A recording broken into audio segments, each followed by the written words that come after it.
Bismillahirrahmanirrahim. Assalamualaikum warahmatullahi wabarakatuh. Perkenalkan, saya Ahmad Sunni Khaldan beserta rekan kelompok saya yang bernama Muhammad Ridwan Asafi. Di kesempatan ini, kami akan menjelaskan ataupun mempresentasikan kembali makalah kami yang berjudul Oksidentalisme dan Sejarah Perkembangannya. Oksidentalisme adalah kajian yang dilakukan oleh masyarakat Timur atau Islam tentang kebudayaan dan sejarah Barat. Kajian tersebut menggunakan perspektif dan ukuran-ukuran Timur. Oksidentalisme ini sendiri adalah sebuah disiplin ilmu yang membahas tentang dunia Barat. Dalam konteks ini, Barat menjadi objek, sedangkan Timur adalah subjeknya. Tidak seperti kajian tentang Timur yang marak dilakukan, kajian tentang Barat masih tidak populer di lingkungan masyarakat umum ataupun di kalangan akademisi sekalipun.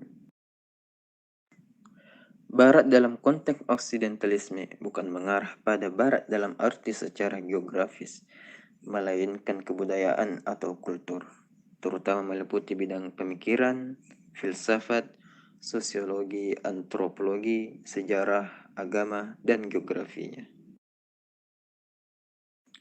Selanjutnya yaitu sejarah perkembangan oksidentalisme. Kemunculan istilah oksidentalisme merupakan sebagai responitas maraknya westernisasi atau Eurocentrism dan penilaian kaum orientalis yang memandang dunia timur dalam posisi yang tidak seimbang. Oksidentalisme sudah dimulai sejak lahirnya peradaban ego yang diwakili tradisi Islam selama kurang lebih 14 abad. Akar oksidentalisme dapat dilacak jika kita tahu hubungan kita dengan Yunani di masa lalu. Yunani adalah bagian dari Barat baik ditinjau dari segi geografis, sejarah maupun peradabannya. Peradaban baru ego yang diwakili tradisi Islam kuno memiliki akar lain yang lebih tua di masa lampau, yaitu peradaban Timur kuno di Mesir, Kanaan, Suriah, Babilonia, Persia, India, dan China. Adapun tokoh pemikir oksidentalisme yang paling terkenal saat ini yaitu Hasan Hanafi. Di antara para pemikir yang sangat serius merancang oksidentalisme sebagai sebuah ilmu adalah Profesor Dr. Hasan Hanafi. Itulah sebabnya setiap membicarakan tentang oksidentalisme tidak bisa dipisahkan dari sosok Hasan Hanafi. Meski sebenarnya masih banyak pemikir-pemikir muslim lain yang juga punya perhatian terhadap oksidentalisme.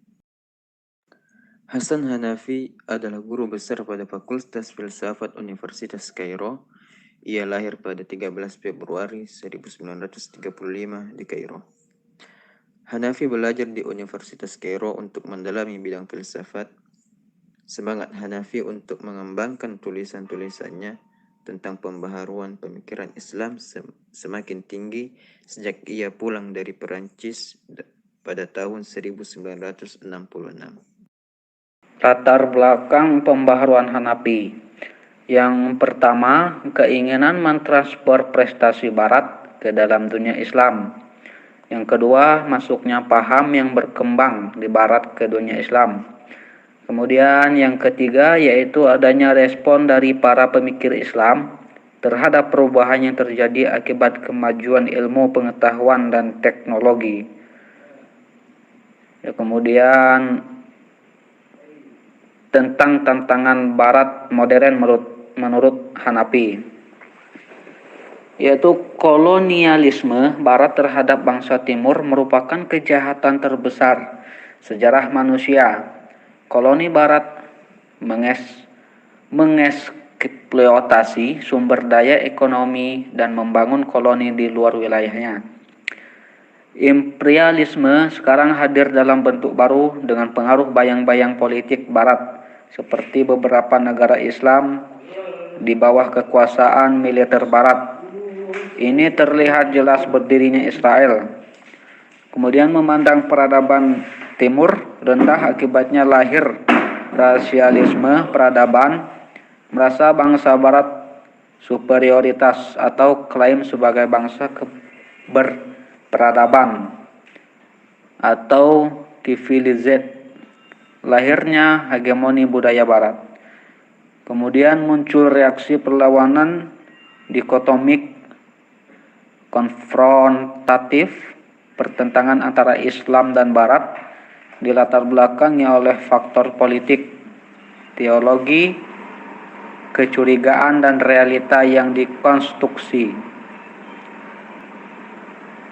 Kemudian respon menurut Hanafi tentang oksidentalisme, yaitu oksidentalisme bersifat reaktif, emosional, dan apologis, atau kekalahan dunia Islam dari Barat, rasa rendah diri dari umat Islam akibat invasi kultural Barat.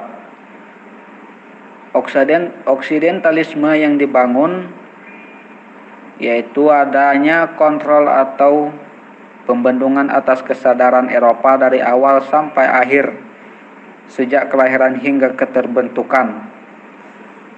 Mempelajari kesadaran Eropa dalam kapasitas sebagai sejarah, mengembalikan Barat ke batas alamiahnya, mengakhiri perang kebudayaan, menghentikan ekspansi tanpa batas, mengembalikan filsafat Eropa, kemudian menghapus mitos, membuka jalan bagi terciptanya inovasi bangsa non-Eropa, dan membebaskannya dari akal Eropa yang menghalangi nuraninya.